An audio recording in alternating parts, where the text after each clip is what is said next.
মুরগি দিয়ে ঘি দিয়ে সামান্য মশলা দিয়ে রান্না করবো। মুরগিটাকে ধোয়া শেষ। দারচিনি, এলাচি, লং, তেজপাতা, কাঁচামরিচ, আর রসুন বাটা, আদা বাটা, টমেটো, হলুদ, মরিচ পাউডার, ধনিয়া পাউডার, জিরা পাউডার এবং গরম মশলা মিক্স, যেটা ওটা দিয়ে ভালো করে মিক্স করে নেব।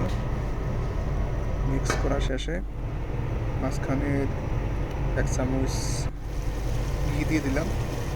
ঘি দেওয়ার পর এটাকে ভালো করে কষায় নেব। কষানো হচ্ছে। এখন এই যে এটা থেকে যে পানি দেখছেন না, এটা পানি কিন্তু মুরগির পানি, এটা কিন্তু আগে পানি দেওয়া হয় নাই। এখন গরম পানি করা ছিল, ওই গরম পানিটা দিয়ে দিলাম। রান্না শেষ।